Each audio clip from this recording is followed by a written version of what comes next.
warga Kota Madiun.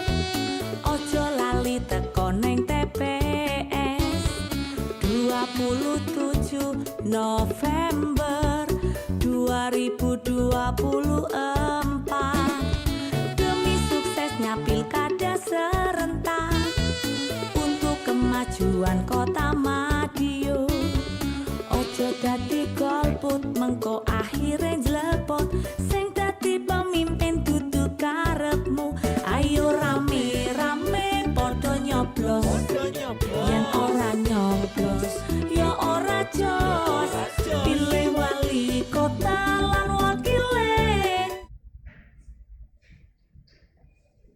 Assalamualaikum warahmatullahi wabarakatuh. Ketemu lagi bersama saya Fitri Karina. Saat ini kita akan membahas tema pengelolaan media informasi dan publikasi. Dan tentunya saat ini saya masih ditemani oleh Ketua Divisi Sosdiklik Parmas dan SDM KPU Kota Madiun, Bapak VI Krisna Setiawan. Selamat siang Bapak. Selamat siang sahabat-sahabat pemilih, teman-teman pemilih yang bisa terjangkau oleh podcast KPU Kota Madiun. Semoga kita sehat semua. Amin. Baik Bapak, terkait ini media informasi dan publikasi, apa sih Pak media informasi dan publikasi ini? Apa sih pentingnya bagi lembaga penyelenggara pemilu seperti KPU Kota Madiun ini Pak? Oke, yang pertama gini, perlu diketahui juga masyarakat Kota Madiun, teman-teman pemilih, bahwa kita punya media untuk publikasi. Banyak media publikasi yang kita punya. Kita punya website, kita punya medsos. Nah, medsos itu ada beberapa. Ada Instagram, ada Facebook, ada X, Twitter itu. Kita beberapa media kita miliki. Nah, harapannya apa kita memiliki media itu? Nah, salah satunya adalah memberikan informasi yang benar kepada teman-teman memilih masyarakat Kota Madiun terkait apa? Yaitu adalah terkait tentang kepemiluan, kegiatan-kegiatan KPU, baik itu di dalam tahapan maupun di luar tahapan seperti itu. Jadi masyarakat tahu kegiatan apa sih kegiatan KPU ketika waktu tahapan itu. Misal tahapan pencalonan itu kegiatannya apa aja, tahapan pemungutan suara itu ternyata kegiatan seperti ini. Terus rekapitulasi suara, coktas. Nah, saat ini kan ketika ini, Pak. Kita hangat-hangatnya ketika di luar tahapan ada pemutakhiran pemilih berkelanjutan, ada nama coktas. Coktas itu apa? Kan itu. Betul sekali. Terhadap pencocokan terbatas itu. Jadi salah satunya memberikan media informasi kepada masyarakat Kota Madiun, khususnya kepada pemilih cerdas di Kota Madiun, bahwa KPU Kota Madiun selama ini tetap melakukan kegiatannya baik itu di luar tahapan maupun dalam tahapan, baik itu support dana penuh maupun sekarang di tengah-tengah efisiensi. Betul sekali. Jadi tidak mati suri ya Pak ya. Tetap terus kita lakukan kegiatan. Betul sekali. Dan beberapa inovasi kan seperti itu. Terus bagaimana sih Pak proses penyusunan konten informasi dan publikasinya Pak? Oke, begini. Jadi kita punya beberapa program unggulan, salah satunya adalah podcast.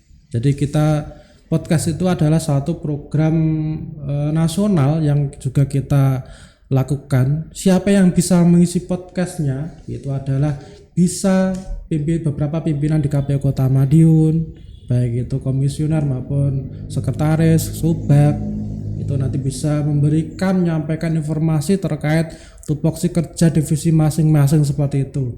Juga kepada stakeholder itu siapa saja ya, mereka yang punya kepentingan apa? Kepentingan untuk suksesnya gelaran pemilu maupun pilkada. Siapa saja sih? Taruhlah ada teman-teman ormas kemahasiswaan, ormas kepemudaan. Nah, terus beberapa tokoh-tokoh masyarakat, tokoh agama, mereka juga punya konsen terhadap apa? Konsen terhadap kesuksesan pemilu. Berikutnya adalah teman-teman yang di lembaga samping, taruhlah di Bawaslu, Bawaslu. terkait pengawasan mereka waktu dalam tahapan pemilu maupun di luar tahapan.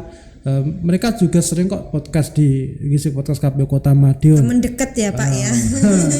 Jadi jangan hanya dia itu mengawasi kita, jadi jadikan mereka juga support kita semua untuk saling bekerja semakin bagus seperti itu. Jadi tetap maksudnya kita kelola medsos itu, kita kelola sedemikian hingga harapannya untuk apa?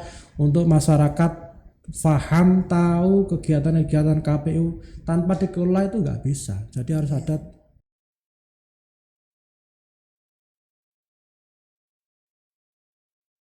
Madiun ya Pak ya. Berarti ini yang bertanggung jawab dalam publikasi ini siapa sih Pak? kalau yang bertanggung jawab tetap di divisi SDM Parmas kan seperti itu. Nah, Berarti panjenengan ya Pak ya. jadi yang mengelola medsos, website, terus podcast itu ada divisi SDM Parmas dan seluruhnya. Jadi tidak hanya saya ya, semuanya. Cuma yang bertanggung jawab tetap ketua divisi seperti itu. Pak, ini kalau bicara tentang pemilu maupun pemilihan, banyak hal perang media ya Pak ya. Perang media ini kan kita kadang nggak tahu nih mana yang benar dan mana yang salah. Kalau dari KPU Kota Madiun ini panjenengan sebagai pengampu ketua divisi Sosdiklik Parmas ini, bagaimana sih Pak kiat-kiat agar kita ini tidak termakan hoaks? Jadi kita ini nggak tertipu berita-berita yang notabene tidak benar Pak. Oke. Ada kisi-kisinya enggak Oke, Pak? terima kasih.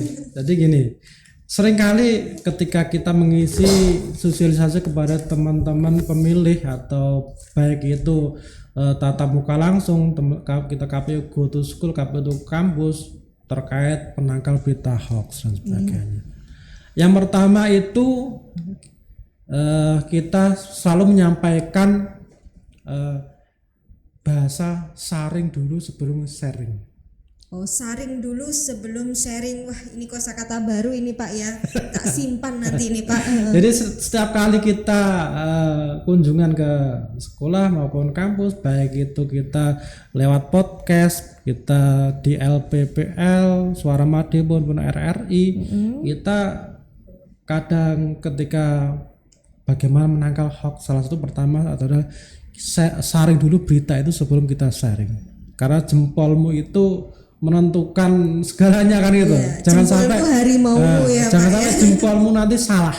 Iya, betul sekali. Jadi diakui tidak, apalagi nanti ketika sudah tahapan berlangsung itu kan banyak sekali berita-berita terkait kepemiluan itu yang belum tentu benar adanya.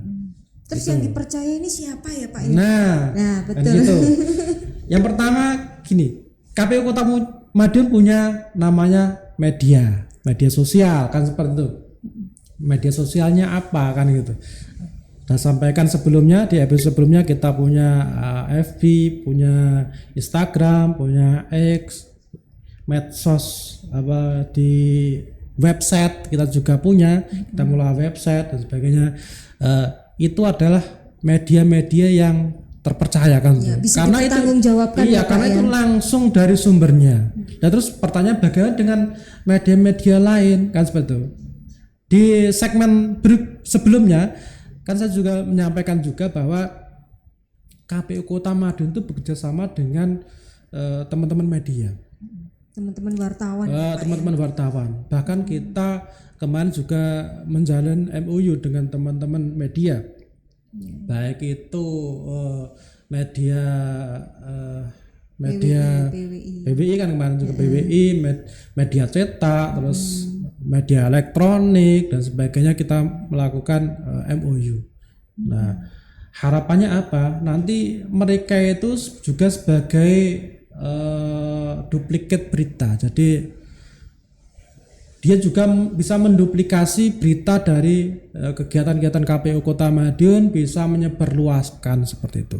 Dan berita-berita itu sudah tersaring dan benar adanya kan seperti itu. Nah, Betul sekali Pak. kita kerjasama dengan beberapa media. Dan selain kita punya medsos. Oh, siap. Berarti Bapak bisa kasih kisi-kisi inovasi apa sih yang dapat diterapkan dalam publikasi kepemiluan ini, Pak? Inovasinya. Oke. Salah satu inovasi dalam publikasi kepemiluan yang pertama itu adalah penguatan dan pemaksimalan adalah media sosial. Di pertemuan sebelumnya, di kesempatan berikutnya podcast saya sampaikan juga bahwa harapannya teman-teman pemilih ini tidak hanya pasif terkait informasi kepemiluan maupun demokrasi, dia aktif. Bagaimana caranya? Caranya adalah kita membuat lomba membuat konten dan sebagainya. Maka teman-teman pemilih mau nggak mau ketika dia mengikuti lomba itu akan aktif, akan belajar. Nah, gitu, Pak, sebelum dia membuat konten, dia akan memperluas literasinya dulu. Betul. Literasi diperluas, akhirnya dia membuat konten yang baik seperti itu. Kita lombakan. Jadi dia aktif. Kalau dia aktif maka dia akan semakin paham terkait kepemiluan seperti itu. Berarti salah satu inovasinya ini KPU Kota Madiun memancing bagaimana terutama kaum muda ya Pak ya, agar tertarik mencari literasi dan membuat konten yang produktif yang bisa dipertanggungjawabkan. Selain juga hari ini podcast, karena podcast ini adalah program nasional bulannya KPU Kota Madiun, dan KPU Kota Madiun juga menghadirkan teman-teman segmentasi pemilih tadi aktif di sini, berbicara di sini, maka dia mau nggak mau akan belajar terkait demokrasi.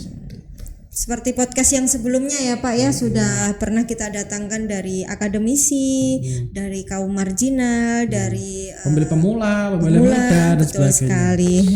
Terima kasih ya Pak atas kesempatan dan waktunya sudah menemani kita dalam dialog podcast Kang Osi KPU Kota Madiun. Berjumpa lagi di lain waktu bersama saya Fitri Karina, pamit undur diri dan wassalamualaikum warahmatullahi wabarakatuh. Waalaikumsalam.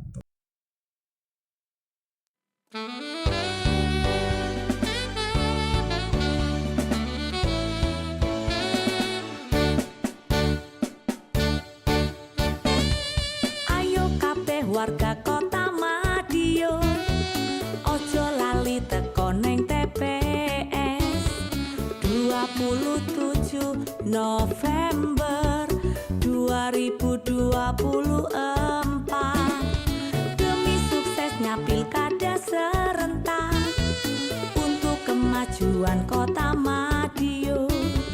Ojo dadi golput mengko akhire jlepot.